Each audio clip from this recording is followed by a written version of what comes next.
신앙이 아닌 참된 신앙생활을 하여 참으로 천국에 들어갈 수 있는 우리 모두가 되게 하옵소서. 예수님 이름으로 기도합니다.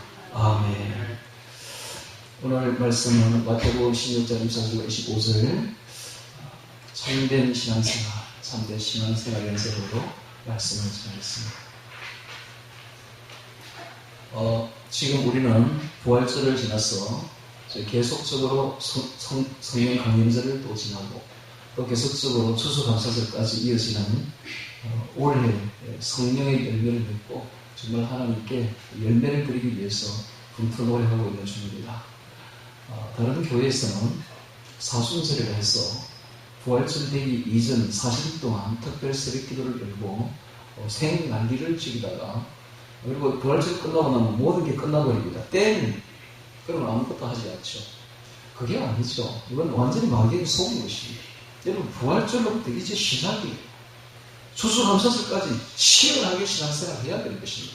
그래서 9월 말에 추수감사절에 우리의 신앙의 열매를 하나님께서 내드려야 돼요. 나가보십시오. 식물들은 전부 다 꽃을 피웁니다. 꽃 안 피는 식물이 있습니까? 꽃을 피우면 반드시 열매를 맺어요. 열매를 맺어야 돼요. 우리 옥상에 가면 조그마한 고추나무가 몇 개 있는데요.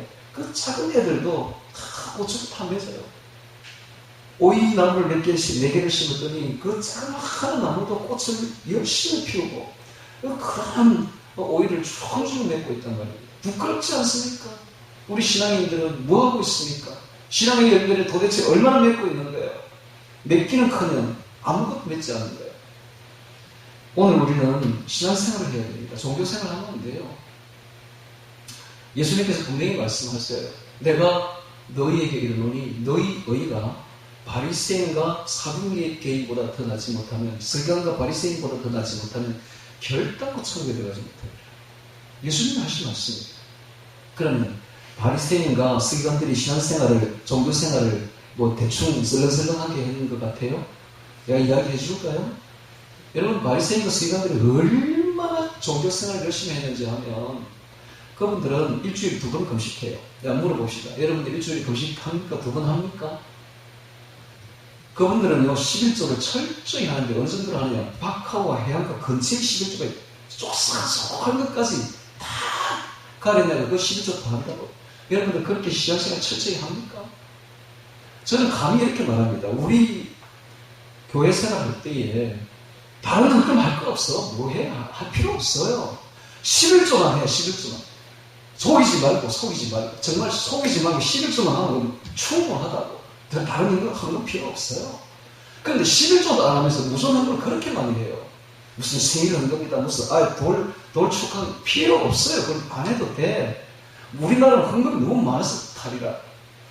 다 없애버려야 돼. 11조 하나만 딱 남겨놓고 다 없애버려야 돼. 솔직히 그렇습니다. 아니, 11조도 안 하면서 무슨 헌금을 해요? 부끄럽지 않아요? 속이면서. 다 하나님께 도둑질 하는 거 아닙니까? 하나님께 도둑질 하면서 무슨 헌금을 해? 하기는 도둑놈들이. 일단 기본적으로 11조부터 하라고. 그 다음에 헌금 안 해도 돼요. 11조만 충분해. 교회는 11조만 충분히 돌아갑니다. 충분히 쓸 게 있어요. 그 정도로 11조 열심히 한 사람들이 바리새인들이에요. 그분들은 정말 경건했습니다. 정말 우리가 지금 볼 때는 지금 A급 신자들. 그런데 예수님이 그분들 보고 뭐라고 말합니까? 이 독사의 새끼들아. 너희들은 절대로 천국에 들어가지 못한다. 그럼 오늘 예수님이 이 땅에 오시면 여기 천국 들어갈 사람 있습니까? 아무도 없다고. 전부 다 종교생활 하고 있지 않습니까? 그것도 바리새인보다 훨씬 못하잖아요. 바리새인은 적어도 일주일에 2번 금식했잖아요. 여러분들 금식합니까? 11조 했잖아요. 여러분들 11조 제대로 합니까? 대충 하지. 철저히 가려내가지고 다 합니까? 대충 하지. 그러니까는 바리새인보다 훨씬 못하는 종교생활을 하면서 무슨 천국에 들어가려고 생각해요? 못 들어간다고. 그러면 왜 예수님이 그런 말을 쓰고 하셨을까? 이걸 깨닫는 게 천국 가는 비결입니다. 예수님은 왜 그렇게 종교생활 잘하는 사람을 보고 왜 천국에 못 들어간다고 하면 독사의 새끼들하고 욕을 했을까요? 자, 오늘날 우리 기독교인들 이렇게 보면 참 한심할 짝이 없는데요. 정말 이런 신앙생활 했다면 아무도 천국 못 들어갑니다. 99.9% 전부 지옥행이에요. 제가 이런 말을 하니까 좀 충격적이죠. 맨날 이런 하니까 충격이 웃을 수도 있는데 다른 교회에서 들으면 이건 충격 중에 충격이야. 아니, 열심히 뭐 교회 생활하고, 오라는 거 다, 뭐 예배 다 드렸고, 11조 했고, 새벽 기도 하고, 뭐 그러면 됐지. 뭘 요구하시느냐고. 그러면 충분히 뭐, 나 장로고, 나 권사고, 나 집사고, 지금까지 평생 시험생활 했는데, 그 정도만 하면 됐지. 뭘 또 요구하느냐고. 여러분, 그거는 종교 생활이에요. 그래가지고 천국 못 들어갑니다. 예수님이 말씀하신 그 비유가 뭘까요? 내가 너희에게 이르면 너희 의가 바리새인과 서기관보다 낫지 못하면 결단코 천국에 들어가지 못하리라. 도대체 이게 무엇일까요? 한마디로 딱 잘라 이야기하면 그렇습니다. 바리새인과 서기관보다 나은 의가 뭐냐 하면 십자가 영성, 순교적 영성입니다. 요거 없이는 천국 못 들어갑니다. 예수님이 이 땅에 오셔서 직접 본을 보여주셨어요. 예수님이 직접 십자가를 져주셨어요. 십자가 고난을 받으셨어요. 채찍에 맞으시고 힘줄과 뼈가 드러날 정도로 살점이 떨어져 나가고, 그리고 십자가에 못 박혀서 죽어주셨습니다. 예수님이 왜 그랬을까요? 인류의 속죄를 위해서 그렇게 해주신 거예요. 그리고 그것은 또 우리에게 본을 보여주신 것입니다. 나를 따라오려거든 너희도 그렇게 해라. 예수님만 십자가에 못 박히고 예수님만 죽는 게 아니라 우리도 똑같이 그 길을 따라가야 돼요. 나를 따라오려면 나를 본받으라. 자, 오늘 주부를 한번 보세요. 주부를 한번 보시면 제가 몇 가지 요점을 이렇게 적어놨는데요. 예수님을 믿는 신앙은 무엇을 의미할까요? 예수님을 따르는 것을 함축해요 하면서 요한복음 3장 10절 여러분들이 잘 아는, 다른 건 몰라도 이 구절은 누구나 다 외우죠. 이걸 못 외우면 이건 뭐 예수 믿는 사람들이 할 수 없겠죠. 요한복음 3장 16절에는 뭐라고 되어 있습니까? 이렇게 되어 있죠. 하나님이 세상을 이처럼 사랑하사 독생자를 주셨으니 이는 저를 믿는 자마다 멸망치 않고 영생을 얻게 하려 하십니다. 영생이 나오고 있고 믿는 자가 나오고 있습니다. 믿는 자는 영생을 얻는다. 너무 좋은 구절이죠. 그런데 8장 12절에는 그것에 부원 설명을 하고 있어요. 예수께서 또 일러 가라사대 나는 세상에 미치니 나를 따르는 자는 어둠에 다니지 아니하고 생명에 미쳤거든요. 여기도 영생이 나오는데 생명이 영생이거든요. 영생은 앞에는 믿는 자라고 했는데 그 뒤에 보니까 따르는 자라고 이야기를 하고 있죠. 따르는 자. 그게 믿는 게 곧 따르는 거예요. 따르는 게 바로 제자입니다. 제자가 되어야만이 영생을 얻는다 이 말이에요. 그런데 오늘날 기독교인들은 그냥 믿기만 하지 따르지는 않죠.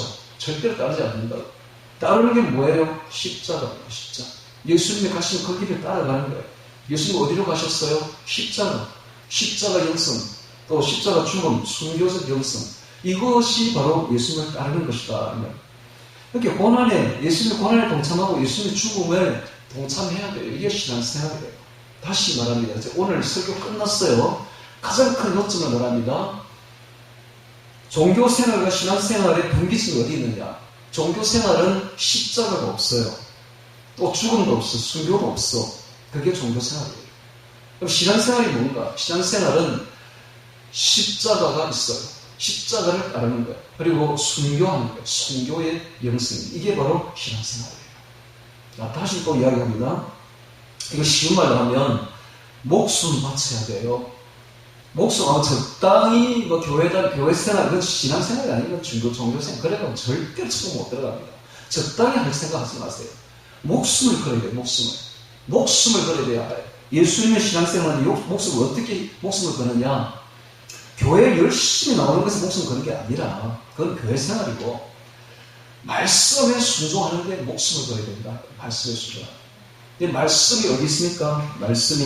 저는 말씀을 성경 전체를 다 암송하고 외우면 좋겠고 여기 나오는 말씀 다 하면 좋겠지만은 이걸 딱 압축하면은 마태복음으로 딱 압축할 수 있어요. 마태복음도 너무 길다. 마태복음도 내가 외우기 어렵고 마태복음도 읽기가 어렵다 싶으면 딱 압축해 드리겠습니다. 마태복음 5장, 6장, 7장 산상수훈 요거만 하면 돼. 요거만 하면 천국 들어간다니까요. 이거 맨날 읽어. 못 외우겠든 못 외우시는 사람들 외우면 좋고 외워야 되고 근데 못 외워 도저히 나는 머리가 나도 도저히 못 외우겠다. 그럼 매일 읽어. 매일 아침마다 일어나가지고 5장, 6장, 7장은 냅다 읽어요. 그냥. 그럼 돼. 그리고 한 가지 중요한 것은 머리에 있는 말씀이 이렇게 가슴으로 내려오는 데는요 평생이거든요. 평생. 또 가슴에 있는 말씀이 실제 손과 발로 행동으로 옮겨지기까지 그것도 평생 걸려요. 너무나 이 멀어요. 머리에서 가슴까지 얼마나 먼지 몰라. 가슴에서 손까지 있는데 더 멀어도 요것만 하면 됩니다. 그러면 신앙생활 돼요. 그래서 5장, 6장, 7장을 매일 읽고 매일 암송하고 그것을 가슴으로 느끼고 그것을 그대로 순종합시다. 그러면 되는데 그게 얼마나 어려우냐 하면 십자가 영성, 순교적 영성 없는 건 불가능합니다. 내가 죽어야 돼요.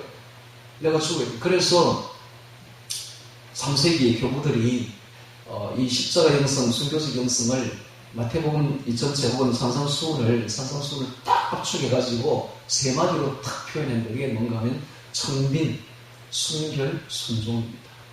이걸 갖다가 실생활에 딱 적용해 보니까 딱 세 마디로 압축이 되는데 그게 뭐냐 하면은 물욕에서 떠나는 청빈, 물욕에서 떠나는 정욕에서 떠나는 순결, 그 다음 명욕에서 떠나가지고 그 다음에 하나님 말씀에 순종한 순종.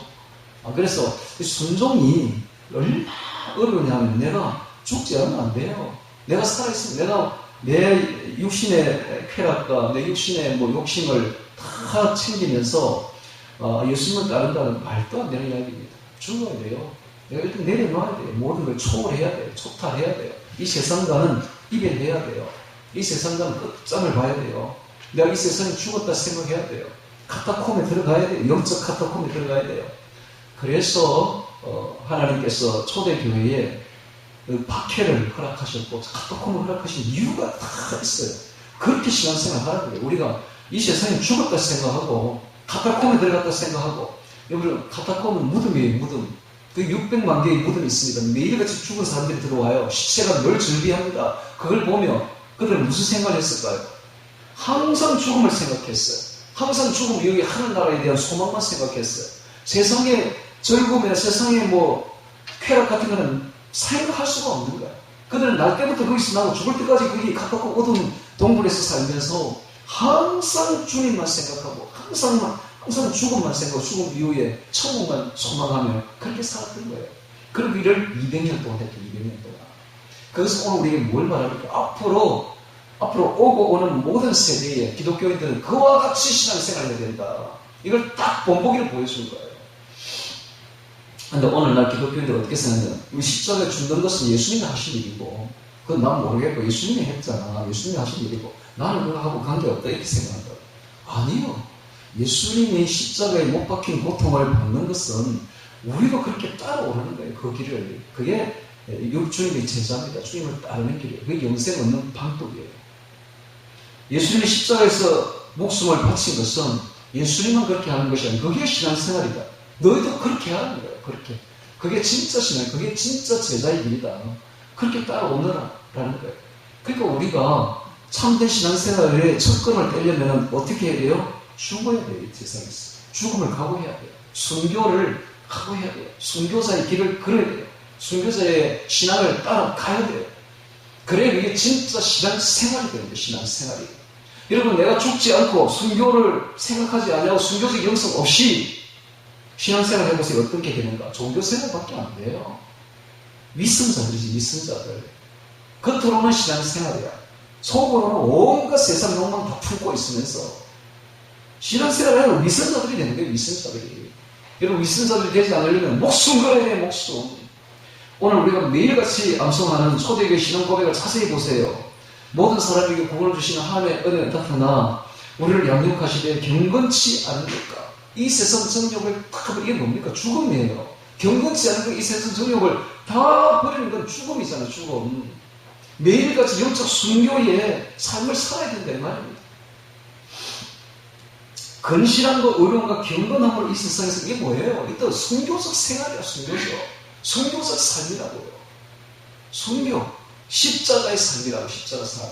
십자가 삶, 순교적 삶을 살지 않으면 안 된다 이 말이에요. 이 신앙생활 자체가 아예 안 되는 거예요. 그래서 오늘 이제 그 말씀을 들어보면 그렇습니다. 그 초대교회의 박해에 대해서 제가 잠시 이야기를 하겠습니다. 초대교회 로마 황제들이 기독교에 대해서 박해를 했죠. 그런데 왜 박해를 했는가? 세 가지 이유였습니다. 첫 번째, 기독교인들은 도대체 로마 신들을 섬기지 않는 거예요. 그들은 눈에 보이는 로마 신들을 막 행상을 만들어 놓고 거기에 절을 하고 제사를 지내고 이렇게 하는데 기독교인들이 아예 가지 않는 거예요. 우상 숭배라고 하면서 가지 않는 거예요. 그러니까 신들을 거부하는, 로마 신들을 거부하는 거예요. 종교 의식을 거부했기 때문에 그들이 박해를 받았어요. 두 번째는 황제 숭배를 거부하는 거예요. 로마 황제들은 자신들을 신이라고 부르게 했습니다. 자신을 신적 숭배 대상으로 부르게 했어요. 그래서 주를 지칭하는 도미니스라고 부르기도 하고 신을 지칭하는 데우스라 부르기도 했어요. 그런데 기독교인들은 뭐예요? 데우스는 오직 하나님, 오직 한 분, 하나님밖에 없죠. 어떻게 로마 황제를 하나님이라고 부를 수는 없잖아요. 그러니까는 이 정치에 반발한다, 이 반역자들이다 이래가지고 박해를 받았어요. 근데 세 번째는 또 그들은 기독교인들은 부패의 온상인 군 복무를 하지 않았어요. 군대에 가서 군인이 되는 것은 부패의 온상이었어요. 그 당시에. 가지 않는 거예요. 군인이 되지 않는 거예요. 또 전국 관리도 거부했는 거예요. 전국 관리 되면 부패의 온상이니까 온갖 이방신에게 제사를 해야 되고, 그러니까 가지 않는 거예요. 하지 않는 거예요. 거부하는 거예요. 그리고 뿐만 아니라 그 당시에는 그 공공장소나 혹은 원형 경기장에서 온갖 살인적인 그런 축제를 막 즐겼는데 이게 너무나 세속적이고 너무나 마귀적이잖아요. 기독교인들이 가지 않는 거예요. 아예 딱 거부하는 거예요. 그래서 세상의 쾌락적인 요소, 세상의 마귀적인 요소 이런 거에 대해서, 전통에 대해서 아주 적대적이며 아주 거부를 합니다. 그러니까는 이분들이, 이 기독교인들이 그 로마 모든 사람들에게 미움을 받는 거예요. 여러분, 우리가 경건하게 살고자 하면, 예수님 말씀대로 살고자 하면 이 세상과 완전히 적이 돼요. 그래서 이 세상을 따라가는 자는 하나님과 원수가 됩니다, 여러분. 그래서 우리가 하나님을 따라가려고 하면 또 세상과 원수가 돼요. 둘 중에 하나를 택해야 돼요. 세상을 따를 것인가, 하나님을 따를 것인가. 세상을 따라가는 자들은 하나님과 원수가 됩니다, 여러분. 그러니까 그 당시 기독교인들이 세상을 따라가지 않으니까 그들의 원수가 된 거예요. 그래서 기근이 들면, 혹은 홍수가 들면, 혹은 천재지변의 지진이 나면 전부 그 탓을 기독교인들이 든 왜 로마 신들을 분노하게 했다 이거지. 그리고 외적이 침입해도 이것도 기독교인들 탓이야. 모든 게 조금만 재난만 있으면 모든 게 기독교인 탓이야. 왜? 로마 신들을 분노하게 했다고. 그래서 그들이 그렇게 박해를 받았던 것입니다. 그래서 오늘 우리가 예수님을 따르는 그 주의 제자가 되는 참된 신앙생활은 딱 두 가지가 압축이 됩니다. 십자가 영성, 순교적 영성입니다. 우리가 십자가 영성, 순교적 영성, 오늘 본문 말씀을 자세히 한번 보면 마태복음 16장 24절 보시면 예수님이 이렇게 말합니다. 이에 예수께서 자들에게 이르시되 아무든지 나를 따라오려거든 자기를 부인하고 자기 십자가를 지고 나를 쫓을 것입니다. 이게 뭡니까? 십자가의 영성이에요. 십자가의 영성. 고난을 감수하는 거예요. 예수님이 십자가 진 그 고난도 우리를 보고 따라오라는 하나의 지침을 마련해 주신 것이에요. 그래서 오늘 우리가 신앙생활을 하려면 예수님의 고난을 받아들여야 돼요. 고난의 길을 걸어가야 돼요. 고난의 길을. 그 다음에 두 번째는 25절에 누구든지 제 목숨을 구원코자 하면 잃어버릴 것이요 누구든지 나를 위해 제 목숨을 잃으면 찾으리라. 이게 뭐예요? 순교적 영성이에요. 순교적 영성. 목숨 걸어야 된다는 말이에요. 목숨 바쳐야 된다. 예수님을 따르는 그 길은 목숨을 바쳐야 된다라는 거예요. 목숨 바쳐야 된다. 예수님이 목숨을 바쳤듯이 우리도 똑같이 예수님이 걸어가신 그 길을 따라 걸어야 돼요. 순교적 영성을 가져야 된다. 이 말입니다. 또 그 뒤에 보면 사람이 만일 온 천하를 얻고도 제 목숨을 잃으면 무엇이 유익하리요? 사람이 무엇을 주고 제 목숨과 바꾸겠느냐? 목숨이 제일 중요하죠. 이와 같이 우리가 온 천하를 얻고도 천국에 들어가는 영생을 잃어버리면 무엇이 유익하겠습니까? 자, 그렇게 예수님이 말씀하셨어요. 그래서 이게 바로 순교적 영성. 오늘 주보를 한번 보시기 바랍니다. 주보를 보면서 하겠습니다. 자, 그래서 베드로전서 2장 21절에 보면 그 고난에 동참하는 것을 이렇게 말씀하고 있습니다. 이를 위하여 너희가 부르심을 입었으니 그리스도도 너희를 위하여 고난을 받으사 너희에게 본을 끼쳐 그 자취를 따라오게 하려 하셨느니라. 예수님께서 우리에게 본을 끼쳤어요. 그리고 그 자취를 따라오게 했다고 말씀하고 있지 않습니까? 그러니까 예수님이 십자가에 못 박혀 죽은 것은 그냥 예수님은 끝난 게 아니라 예수님 우리에게 본을 보여주는, 너희도 이렇게 따라오라는 거예요. 우리도 십자가에 못 박혀 죽는 그 삶을 따라오라는 거예요. 따라오라는 거예요. 예수님 못 박혀 죽는 게 아니에요. 우리도 따라가야 돼요, 그 길을. 우리도 십자가에 못 박혀 죽어야 돼요. 그게 신앙생활이라는 거예요. 그게 신앙생활. 그렇지 않는 것은 맹숭맹숭한 건 전부 종교생활이라는 거예요. 종교생활. 종교생활을 하는 사람은 절대 천국에 못 들어간다는 거예요. 우리가 천국에 들어가고 싶으면 십자가를 지고 죽어야 돼요. 죽지 않으면 절대 천국에 못 들어가요. 죽음을 각오해야 돼요.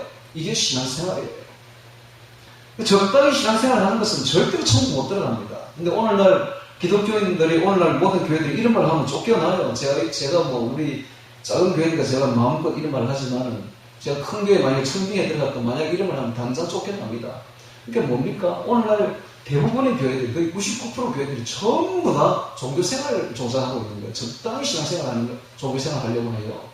절대로 천국에 못 들어갑니다. 그래가지고는. 나중에 가면 전부 거짓 선지자들이죠. 나중에 가면 지옥에 들어가면 전부 자기 목사를 욕을 할 거예요. 당신이 똑바로 가르쳐서 우리가 지옥에 안 들어갈 거 아니냐고. 목사를 욕하지 마세요. 성경에 다 나와 있어요. 성경 보면 돼요. 목사의 말을 따르지 말고 성경 따르면 됩니다. 지금 여기 베드로전서 2장 21절에 분명히 말씀하시잖아요. 본을 끼쳤다고, 그 자취를 따르게 하려고 했다고 그런 이야기 하잖아요. 그러니까 우리도 예수님의 본을 받아서 십자가를 지는 순교적 역사를 따라가야 된다는 거예요. 고린도후서 4장 10절에 보세요. 우리가 항상 예수 죽인 것을 우리 몸에 짊어지면 예수의 생명도 우리 몸에 나타나게 하려 합니다. 우리가 항상 십자가를 져야 된다 이 말이에요. 그래야 우리가 영생을 얻는다라는 거예요. 우리 산자가 항상 예수를 위하여 죽음에 넘기는 그렇게 십자가 영성, 순교적 영성에 들어가는 것은 예수의 생명이, 영생이 또한 우리 죽을 몸에, 죽을 육체에 나타나게 하려 합니다. 이렇게 안 하면 안 된다는 거예요. 우리가 십자가 영성, 순교적 영성을 가지 않으면 절대로 천국에 못 들어가서 영생을 얻지 못한다는 거예요. 네. 겁나죠? 자, 히브리서 5장 8절 봅니다. 그가 아들이시라도 받으신 고난으로 순종함을 배워서 온전하게 되었은즉 자기를 순종하는 모든 자에게 영원한 구원의 권한이 되시고, 예수님의 모든 구원의 권한이 되었어요. 그 권한이 뭐예요? 아들이라도, 하나님의 아들, 하나님이라도 고난을 받아서 순종을 배웠다는 거예요. 즉 십자가의 영성입니다. 순교자의 영성입니다. 이것을 우리에게 구원의 근원으로 보여주신 거예요. 이렇게 해야 구원 받는다는 거예요. 그러니까 이거를 보십시오. 적당히 신앙생활 하려고 하지 마세요. 적당히 신앙생활 하면 천국을 못 따라가요. 목숨 바쳐야 돼요. 목숨. 예수를 위해서 목숨을 바쳐야 된다니까. 죽어야 된다니까. 죽어야 산다는 이 비결, 이 아이러니한 비결을 여러분 배워야 됩니다. 그래서 예수님은 인류의 속죄와 구속을 위해서 고난과 죽음의 길을 가셨습니다. 그러므로 기독교인들에게도 그리스도의 고난은 무엇을 의미할까요? 십자가 영성을 의미해요. 그리고 그리스도의 죽음은 순교적 영성을 의미하는 것입니다. 따라서 십자가 영성과 순교적 영성은 똑같은 거예요. 동전의 양면과 같이 분리가 안 됩니다. 예수님 믿는 자들이 다음과 같이 말씀하셨어요. 마태복음 16장 24절. 이에 예수께서 자들에게 이르시되 아무든지 나를 따라오려거든 자기를 부인하고 자기 십자가를 지고 나를 쫓을 것입니다. 이게 십자가 영성이죠. 또 두 번째 25절에 누구든지 제 목숨을 공포성을 잃어버릴 것이요 누구든지 나를 위해 제 목숨을 잃으면 찾으리라. 이건 순교적 영성입니다. 그 이유가 뭘까요? 왜냐하면 오늘 예수님도 십자가와 순교의 죽음을 가진 것처럼 기독교인들에게도 그 이유는 세상이 마귀의 지배를 받고 있기 때문에 그렇습니다. 그래서 마귀의 지배를 받는 이 세상은 하나님을 미워해요. 예수님을 미워하기 때문에 그렇습니다. 요한복음 15장 23절 나를 미워한 자는 또 내 아버지를 미워하느니라. 이와 같이 예수님을 믿고 따르는 자는 세상을 미워합니다. 누가복음 6장 22절 인자를 인하여 사람들이 너희를 미워하며 멀리하고 욕하고 너희 이름을 악하다 하여 버릴 때 너희를 복이 있도다. 요한복음 15장 18절 세상이 너희를 미워하면 너희보다 먼저 나를 미워한 줄 알라. 너희가 세상에 속하였으면 세상의 자의 것을 사랑할 터이나 너희는 세상에 속한 자가 아니고 도리어 세상의 자의 택함을 입은 자이므로 세상이 너희를 미워하느니라. 세상이 미워하느니라. 17장 14절 내가 아버지의 말씀을 저에게 주었사오며 세상이 저희를 미워하였사오며 이는 내가 세상에 속하지 아니함 같이 저희도 세상에 속하지 아니함을 인함이니이다. 그러므로 기독교 복음의 적대적인 세상에서 예수님 믿고 따르는 신앙을 굳건히 지키려면 어떻게 해야 될까요? 당연히 십자가 영성, 순교적 영성을 필요지를 수밖에 없는 거예요. 이게.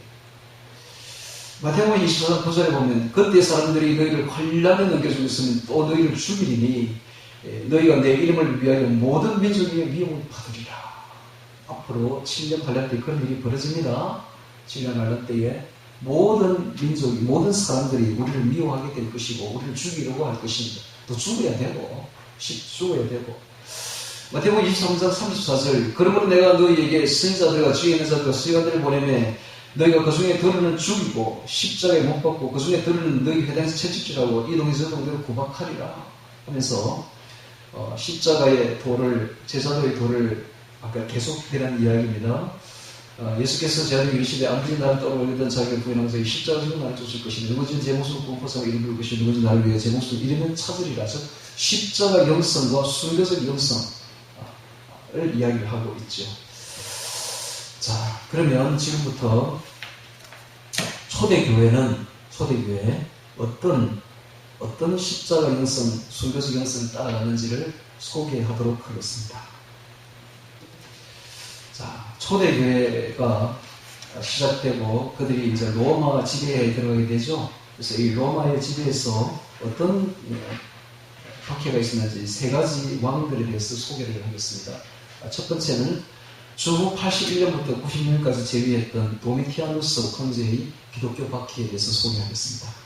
이 도미티아누스는 그 이름에 도미가 들어있듯이 도미니아는 바로 주라는 뜻이죠. 이 도미티아누스는 제국 전체에 대한 기독교인들이 복종을 받아들이기 위해서 자신을 주라고, 자신을 하나님이라고, 신이라고 부르게 했습니다. 기독교인들이 이걸 절대로 받아들일 수가 없죠. 왜냐하면 예수님만이 우리의 주고 우리의 하나님이기 때문에 그래서 절대로 받아들일 수가 없었습니다. 그렇게 혹독하게 박해를 했어요. 그래서 당시에 보면은 이 도미티아누스가 누구의 아들이냐 하면 바로 그 전에 전체를 지배했던 그 베스파시아누스 황제의 아들이죠. 그리고 그는 그 베스파시아누스 황제의 손녀였던 플라비아하고 결혼을 합니다. 자기 조카죠. 자기 여자 조카하고 결혼을 해요. 그리고 그의 조카였던 피티투스 그리고 클레멘스를 집정관으로 세우게 됩니다.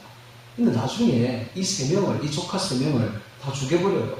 왜냐하면 이유는 딱 하나. 기독교인이라는 이유 하나로 자기 황후를, 그것도 베스파시아누스 황제의 손녀, 왕족이죠. 왕족을 죽여버립니다. 자신의 조카도 티투스도 죽이고, 자기의 조카, 클레멘스도 죽여요. 이유는 딱 하나. 기독교인이라는 이유 하나로 죽입니다. 이 정도로 이 사람이 박해를 심하게 했어요. 그리고 그가 그때에 죽은 사람이 도미티아누스 황제 때에 죽은 사람이 바로 빌레몬이었어요. 빌레몬의 종이 또 오네시모였습니다. 오네시모는 빌레몬의 종이었는데 바울에게 도망가가지고 바울이 내가 감옥에서 난 아들이라 라고 말을 할 정도였습니다. 자, 그런데 그때에 이 당시에는 기독교인들에게 배교를 강요를 했어요. 배교하면 살려준다는 거예요. 즉 예수님을 욕하고 버리면 살려주고 그렇지 않으면 다 죽여버리는 그런 법이었습니다. 그런데 문제는 이 밀고자도 많았던 거예요. 밀고자. 누구 집에 기독교인이 산다라고 하면 군인들이 쳐들어가는 거예요. 그러니까 도저히 살 수가 없죠. 밀고자들이 많으니까. 그래서 기독교인들은 처음부터 어디로 피신했냐 하면은 건교에 있는 무덤으로 피신했어요. 그게 바로 카타콤입니다. 동굴 무덤이에요. 거기로 다 들어가게 됩니다. 거기 들어가서 몇 년 동안 거기 생활하느냐. 무려 200년 동안 거기 생활해요. 카타콤에서. 이 카타콤에 들어가는데 이 카타콤은 희한하게 그 흙이 하나님이 그렇게만 만들었는가 봐요. 그 지방에만 있는 흙이에요. 그냥 손으로 이렇게 긁으면 부석부석해 그냥 무너져요. 너무 파기 쉬워. 조그마한 동굴 하나만 있어도 동굴을 팔 수가 있어요. 그런데 일단 이 파진 동굴이 공기와 접하면 굉장히 단단해져요. 절대 무너지지 않아요. 그러니까 동굴 파기도 쉽고 거기 생활하기도 굉장히 쉬운 거예요. 그래서 거기 계속 동굴을 파면서 이게 생활을 하는데 그 길이가 무려 150km인데요. 그런 게 60여 개나 로마 근거에 발견이 돼요. 그런데 그게 2,000, 3,000이나 막 이렇게 얽혀 있어요. 미로처럼. 그러니까 로마 군인들이 잡으려고 딱 들어오면 길을 잃어버려요. 나갈 수가 없어. 그러니까 도저히 들어올 수가 없는 거야. 그러니까 거기 다 들어가 사는 거예요. 근데 거기 있는 기독교인들은 평생 거기 사니까 눈 감고도 가는 거죠. 근데 거기에 무려 200년 동안이나 거기서 생활하는데, 거기서 태어나고, 거기서 자라고, 거기서 죽는 거예요. 그들이 보는 것은 세상 문화가 하나도 없어요. 오직 죽음밖에, 시체밖에 안 보여요. 시체밖에 없으니까. 그러니까 그들이 생각하는 건 죽음과 죽음 이후의 천국, 부활, 영생, 이것만 생각하는 거예요. 하나님 왜 그런 생활을 200년 동안 허락하셨을까요? 이유가 딱 있는 거예요. 앞으로 오고 오는 모든 기독교인들도 영적으로 그렇게 생활하는 거예요. 그렇게 생활하라. 카타콤처럼 생활하라 하면서 딱 본보기를 보여주신 거예요. 여러분, 오늘 우리가 이 세상에 살면서 세상에 좋은 거 다 취하면 안 됩니다.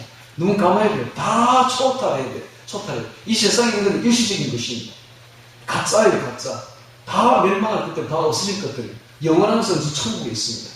그러므로 이 세상에 대해서 물질을 초탈하세요. 쾌락도 초탈하세요. 세상의 쾌락. 세상의 명예도 다 초탈해야 돼요. 그리고 오직 하나님만 바라보고, 예수님만 바라보고, 천국만 바라보고, 영생만 바라보고, 카타콤처럼 살아가는 거예요. 카타콤처럼 살아가. 이게 뭐예요? 이게 바로 순교적 영성, 십자가 영성이에요. 순교적 영성, 십자가 영성. 그걸 실제로 200년 동안 하게 했던 거예요. 이게 진짜 기독교라는 거예요. 이게 진짜 기독교예요. 이때에 이 기독교인들이 얼마만큼 신앙생활을 했느냐 하면, 전도하면 죽는 거예요. 전도하면. 전도 못하죠. 전도하는 순간 바로 죽는 거예요. 그렇게 200년 동안 전도를 하나도 할 수가 없어요. 그런데 그분들이 어떤 신앙생활을 했을까요? 천국만 바라보고 생활하는 거예요. 천국만 바라보고. 그러니까 그들의 삶이 향기가 되어가지고 이렇게 전해지는 거예요. 아무도 전도 안 하는데 기독교인들의 삶은 완전히 다른 거예요. 세상하고. 그러니까 그들의 삶이 그냥 보여지는 거죠. 이게 전도가 되는 거예요. 그래서 전도가 얼마나 되었느냐 하면 313년에 공인할 때 보면은 그 로마 그 제국 전체의 시민이 얼마 되냐면 약 6천만 명 정도 돼요. 6천만 명.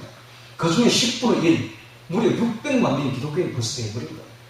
여러분, 이게 뭘 의미합니까? 오늘 기독교인들이 전도를 많이 하는데, 전도 좋지, 전도 안 하는 소리는 아니에요. 근데 전도 만판에 보세요. 전도 되는 거. 전도 안 돼, 절대로. 왜냐하면은 기독교인들이 기독교적인 삶을 살지 않기 때문에 그 삶이 다 방송에 드러나고 다 드러난다고요. 그러니까 누가 기독교 믿겠어요? 누가 기독교로 오겠어요? 안 오는입니다. 우리 전도 안 해도 돼. 정말 십자가에 산 순교적인 삶을 산다면 전도 안 해도 흠모해가 다 들어오게 돼 있어. 다 들어오게. 그게 정비이 됐잖아. 초대교회. 보니까 너무 많은 게 기독교인들이 도저히 더 이상 죽일 수가 없는 거예요. 이거 600만 명을 어떻게 다 죽여요? 못 죽이지. 이게 손발 드는 거죠. 그래서 기독교의 공인이 됩니다. 200년 뒤에. 여러분, 이거 논리를 알아야 돼요. 오늘 우리가 진짜 우리나라를 비하시키고 우리나라를 정말 기독교 국가로 만들려면 우리 자체가 십자가 영성, 순교적 영성으로 살아야 돼요. 그러면 세상 사람들이 우리를 다르게 본다니까. 그리고 허무에 끌려들어오게 되어 있어요. 허무에 끌려되어 있어요. 딱 마태복음 5장, 6장, 7장을 한번 살아보세요. 어떤 일이 벌어지는가. 그러면 다 끌려들어오게 되어 있어요. 마태복음에 뭐라고 되어 있어요? 원수를 사랑하라고 되어 있잖아요. 원수를 사랑. 여러분, 원수는 멀리 있는 게 아니라 가까이 있어요. 내 가족일 수도 있어요. 내 친구일 수도 있어요. 바로 옆에 있어요. 바로 옆에. 항상 보는 그 얼굴이 원수입니다. 그 원수를 사랑해보세요. 한번. 그거 어떻게 사랑할 수 있어요? 절대 사랑 못하지. 죽어야 돼. 내가 죽어야 돼. 이게 바로 십자가 영생. 이게 순교적 영생이다. 이렇게 하면 내가 하나님이 나 같은 이런 몹쓸 죄인도 사랑해 주셨고 용서해 주셨는데 왜 용서 못해요?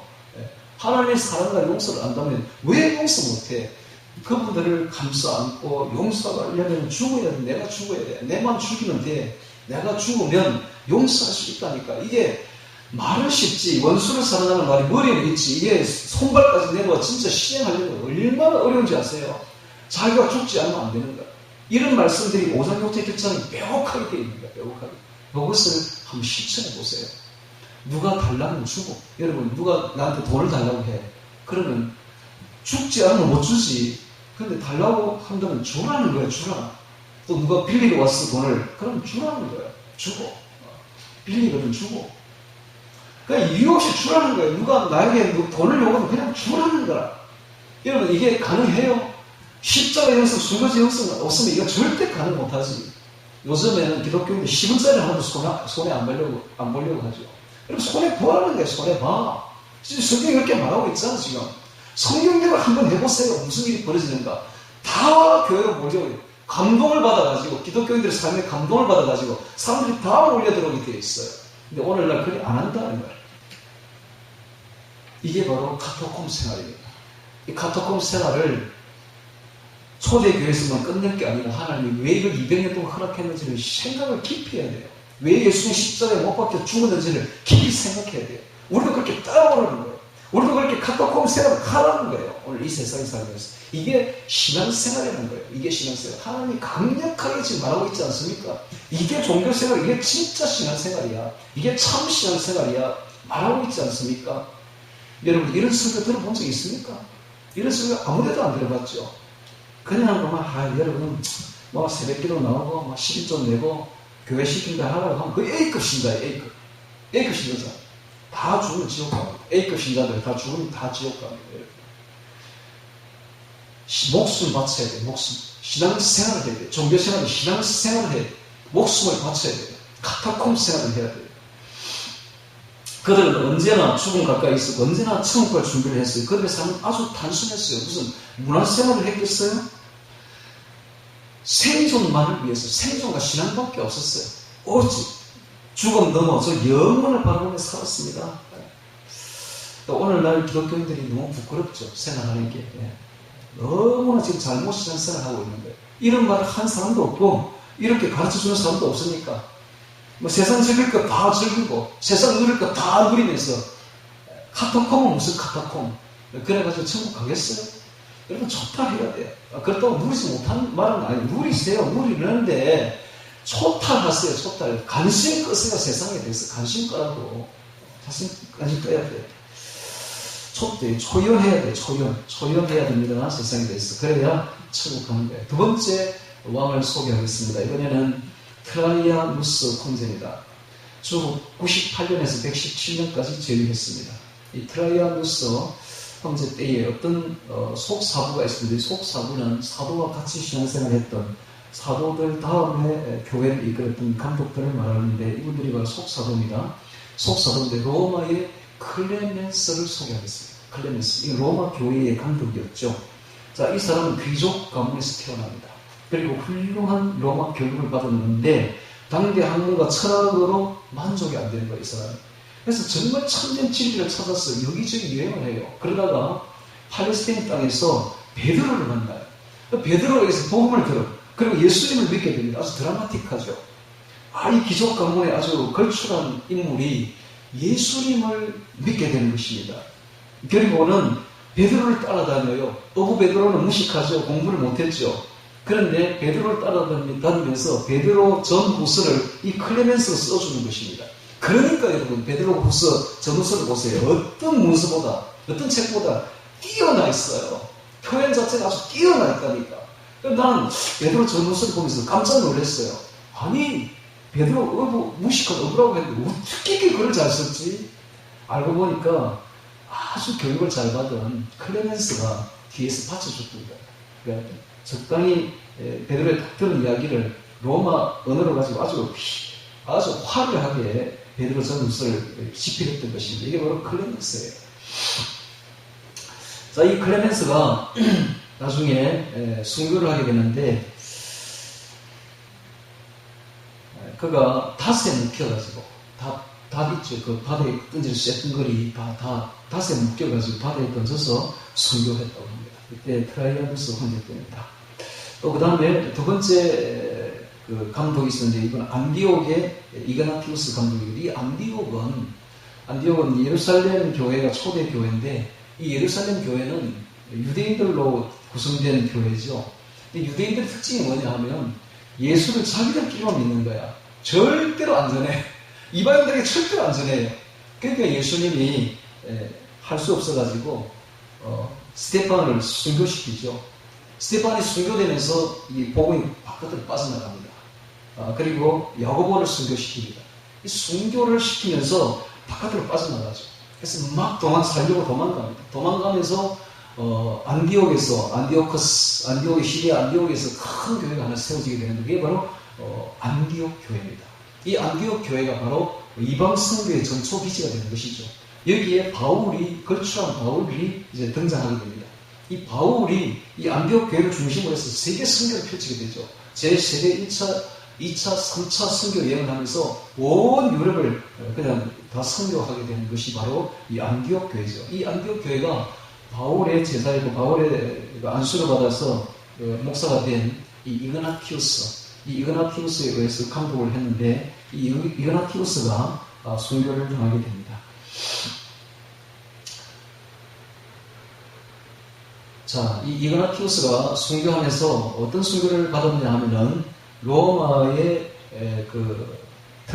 트라이아누스 황제 때에 잡혀가게 돼요. 로마로 잡혀갈 때에 이그나티우스는 압송되는 도중에 편지를 통해서 이 안디옥 교회 성도들에게 믿음을 굳건히 하라고 이렇게 말했어요. 배교하지 말라, 흔들리지 말라 하면서 누가 7통의 편지를 썼어요. 그리고 그 편지에는 이렇게 눈물겹습니다. 이런 이야기를 하고 있습니다. 이그나티우스는 자신이 가장 바르고 갈망하는 게 뭐냐 하면 죽음이라는 거예요. 여러분 이거 잘 들었어요. 이게 초대교회 신앙이에요. 이게 신앙생활이에요. 초대교회 속사도들의 그 순교의 그 갈망을 한번 들어보십시오. 가장 자기가 바라는 게 자기가 순교하는 거예요. 죽음이라는 거예요. 죽음을 통해서 생명을 얻는 순교이기 때문에 순교를 모면하도록 자기를 구출하지 말고 덜짐승들에게 사자에게 먹이로 던져져서 순교할 수 있도록 자기를 위해 기도해 달라고 하면서 편지를 썼어요. 그 편지를 제가 읽어드리겠습니다. 이렇습니다. 제가 하나님을 위해 죽는 것을 여러분은 방해하지 말아 주십시오. 제가 하나님을 위해 죽는 것을 방해하지 말라는 거예요. 저는 들짐승의 먹이가 되어 사자의 먹이가 되어 하늘께 이르기를 원합니다. 저는 하나님의 밀입니다. 그러므로 저는 사나운 짐승의 이빨에 갈려 순교하여 하나님의 빵으로 나타나기를 원합니다. 기꺼이 죽고자 하는 거예요. 순교하고자 하는 것이죠. 저는 하나님을 위하여 기꺼이 죽고자 합니다. 이는 순교가 얼마나 큰 유익을 주는지 알고 있기 때문입니다. 이게 중요한 거예요. 이제야 저는 예수님의 제자로서 첫걸음을 디디게 된 것입니다. 이제야 저는 예수님의 제자로서 첫걸음을 디디게 순교하러 행장에 들어가면서 말하기를 이제야 저는 예수님의 참 제자가 되었다. 첫걸음을 떼고 있다라고 이야기를 하고 있어요. 제가 주님을 얻게만 된다면 화형이나 십자가, 뼈를 부러뜨리고 사지를 찢으며 온몸에 멍이 들도록 매를 때리는 그 어떤 마귀의 괴롭힘도 참아내겠습니다. 제가 예수님을 얻기만 된다면 다 참아내겠습니다. 제가 원하는 것은 오로지 예수 그리스도만을 얻는 것이기 때문입니다. 제가 원하는 것은 오로지 하나, 예수님만을 얻는 것, 이것밖에 없다. 뭐 어떤 고난이 온다, 어떤 행장이 온다 하더라도 참아내겠다. 이게 바로 안디옥 교회의 감독이었던 이그나티우스의 고백입니다. 여러분 이거 배워야 돼요. 우리가. 이게 참된 신앙생활이라니까. 이게 참된 신앙. 예수 믿고 잘 먹고 잘 사는 게 신앙생활이 아니에요. 그것은 종교생활입니다. 그걸 바라지 마세요. 예수 믿고 죽으려고 해야 돼요. 죽으려고. 이게 진짜 참된 제자로서의 첫걸음이라고 말하고 있지 않습니까? 속사도의 이런 신앙들을 고백한 이런 글을 본받아야 돼요. 우리가. 이게 진짜 신앙생활입니다. 세 번째, 주 161년에서 180년에 재비했던 아우렐리우스 황제의 기독교 박해를 소개하겠습니다. 여러분, 마르크스 아우렐리우스의 명상록이라는 유명한 책이 중고등학교 때 많이 읽었죠. 마르크스 아우렐리우스는 위대한 철학자였습니다. 뿐만 아니라 아주 혹독한 기독교 박해자였습니다. 아니 어떻게 이 유명한 철학자가 박해자가 될 수 있느냐? 그 당시에는 제가 아까 이야기했죠.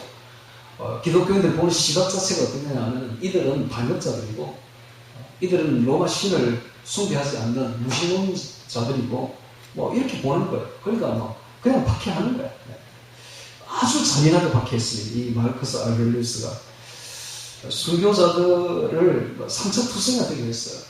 발로 가시를 혹은 못이 박힌 그 위를 걷게 했어요.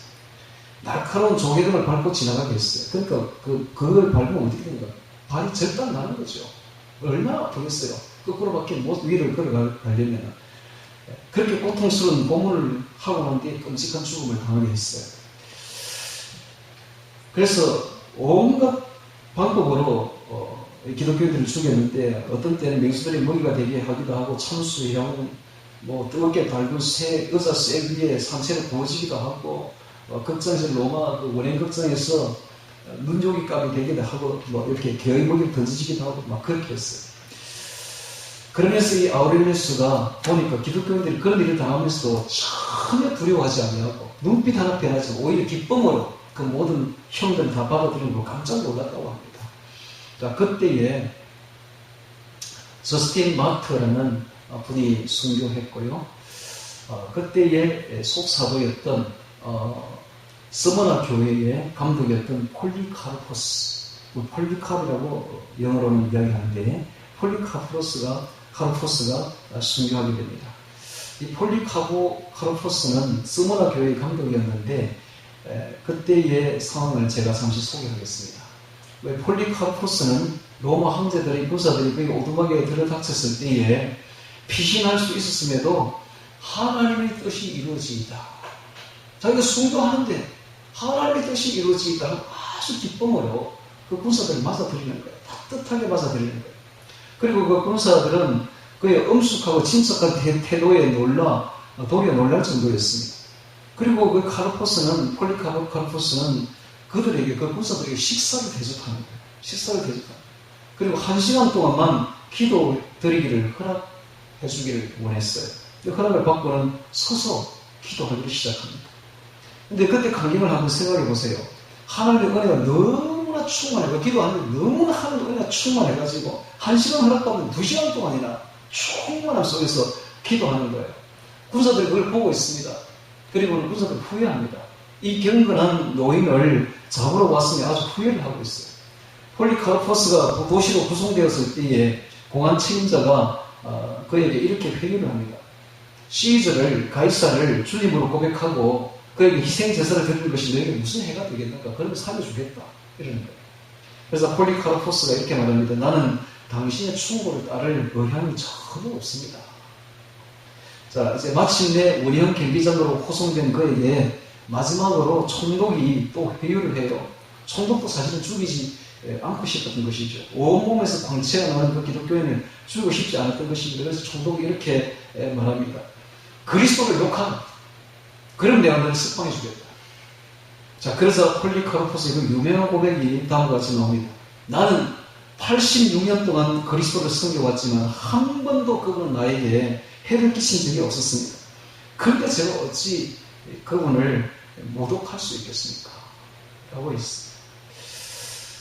자, 오늘 우리가 그렇게 해야 안 됩니까? 그런데 오늘날 기독교인들은 조금만 고난을 주면은 하나님을 그냥 욕합니다. 하나님 내게 왜 이런 고난을 주세요? 왜 나를 순교하게 하세요? 하고 삿대질을 하고 하늘을 향해서 삿대질을 하고 막 이런 게 오늘날 기독교인의 모습 아닙니까? 근데 폴리카르포스 보세요. 나는 한 번도 하나님이 나에게 80년 동안 해를 끼친 적이 없는데 제가 어찌 그리스도를 욕할 수 있겠습니까? 그래서 마침내 폴리카르포스는 화형을 당하게 됩니다. 자, 오늘 또 주보를 한번 보세요. 주보를 보면 마태복음 16장 24절부터 25절 말씀이 보이죠? 네, 그 밑에부터 제가 읽으면서 말씀을 마치도록 하겠습니다. 십자가 영성과 순교적 영성, 순교의 개념이 확장되고 발전하기 시작합니다. 어떻게 발전하는가? 알렉산드리아의 클레멘스라는 교부가 이렇게 말해요. 기독교인이 자신의 생활을 통하여 그리스도의 계명에 순종하여 제자의 삶을 산다면 그것은 순교와 동일한 영적 순교라고 말했습니다. 예, 동의합니다. 재미있는 것은 오늘날 많은 기독교인들이 우리 믿음의 선생처럼 진짜 순교하기를 싶어해요. 순교하고 싶어해요. 그런데 이해할 수 없는 것은 삶의 영적 순교는 하지 않아요. 뭔가 세상 욕망대로 살면서 순교를 입에 달고 살아요. 그런데 진짜 순교하고 싶습니까? 영적 순교부터 해야 돼요. 영적 순교. 영적 순교는 그리스도의 제자로서의 삶입니다. 주님처럼 살아가는 것이죠. 그렇게 살지 않으면서 어떻게 순교한단 말입니까? 뿐만 아니라 오리게네스라는 교부가 이런 말을 했어요. 그리스도를 위해 죽는 사람들만 순교자가 아니라 순교자적 삶을 사는 사람도 순교자다. 맞습니다. 순교는 순간적이지만 순교하는 그 순간까지 순교자적인 삶을 사는 것도 순교자들입니다. 세속적이고 욕망적인, 세상 욕망적인 삶을 살다가 어떻게 순교가 가능하겠어요? 비교합니다. 그런 사람들은. 오리게네스는 또 이렇게 말을 했어요. 순교자적인 삶을 사는 사람도 순교자다. 키프라니우스라는 교부는 다음과 같이 말했어요. 한순간의 순교의 고통을 당하는 일은 오직 한 번이지만 그러나 언제나 고통 중에 머물고 끊임없이 고통과 투쟁하는 이는 매일 새로운 순교의 간을 쓰고 있다. 와, 지당한 말이죠. 매일 순교의 새로운 간을 쓰고 있다. 왜 고통이 옵니까? 옛사람을 십자가에 달려니까 고통이 오는 것이죠. 주님을 따라가는 길은 십자가의 좁은 길을 가는 것이 곧 십자가의 영생입니다. 순교자의 영생입니다. 순교자의 관을 쓰는 것입니다. 주님이 그렇게 인정합니다. 그런 삶을, 순교적 영성을, 영적 순교를 하는 사람은 그렇게 순교자라고 인정을 해요, 주님이. 자, 그러면서 초기 3세기를 거치면서 교부들에 의해서 복음 3덕, 청빈, 순결, 순종이 바로 제자의 도라고 규정이 됩니다. 이게 바로 영적 순교의 개념이라고 정의가 됩니다. 즉, 마태복음 5장, 6장, 7장을 압축하면 복음 3덕으로 압축할 수 있고 이게 바로 청빈, 순결, 순종이다. 이게 바로 영적 순교다라는 것입니다. 자, 그러면 오늘 우리는 어떻게 그들을 신앙으로 본받을 수 있을까요? 바로 영적 순교, 청빈, 순결, 순종, 복음 3덕, 제자의 도를 따라가는 게 이게 바로 영적 순교의 삶입니다. 자, 하나님은 그것을 순교를 인정하겠다는 거예요. 오늘 이 말씀을 꼭 기억하고 옛사람 욕망에 따라 살지 말고 세상을 사랑하지 말고 하나님의 말씀을 따라서 그리스도의 제자로서 주님이 가신 그 길을 우리 모두가 감으로써 영적 순교의 삶을 삶으로써 주님께 영광 돌리는 우리 모두가 되기를 주님의 이름으로 축원합니다. 네. 자, 오늘 이 말씀 굉장히 중요합니다. 이게 바로 천국 가는 비결이에요. 천국 가는 비결은 종교 생활에 있는 게 아닙니다. 여러분, 가톨릭에 가면 교회만 다니면 천국 간다고 이야기해요. 세례받고, 그 다음에 성찬받고, 그리고 교회만 다니면 천국 간다. 정말, 그건 종교 생활이에요. 천국 못 갑니다. 천국 가려면은 예수님의 뒤를 따라가야 돼요. 그게 바로 십자가 영성, 순교적 역성입니다. 영적 순교를 하십시오. 지금부터 한 주간 동안이라도 영적 순교를 하십시오. 영적 순교를 하면 정말 이 세상을 초토하고 영적 순교의 삶, 즉 청빈, 순결, 순종의 삶을 살면서 정말 하나님 앞에 내 자신을 내어드리고 목숨 바쳐서 카타콤에 생활하시기 바랍니다. 그러면 영적 순교의 생활이 될 것이 이게 바로 진짜 신앙생활입니다. 이게 바로 참 신앙생활입니다. 이런 신앙생활을 하면 반드시 천국 갑니다. 오늘 우리 교회 이름이 보시면 천성교회 천국교회 아닙니까? 그래서 이 교회 이름에 걸맞는 예수님 지어준 이름입니다. 제가 지은 이름 아닙니다. 걸맞는 지금 성과가 나갔습니다. 자, 우리 교회에서 천국 못 가면 어느 교회에서 천국 가겠습니까? 참된 신앙생활 하십시오. 십자가 영성, 순교적 영성에 따라서 참된 신앙생활을 해서 모두가 다 나오지 않고 천국 가기를 주의 이름으로 축원합니다. 오늘 말씀 기억하며 기도드리겠습니다.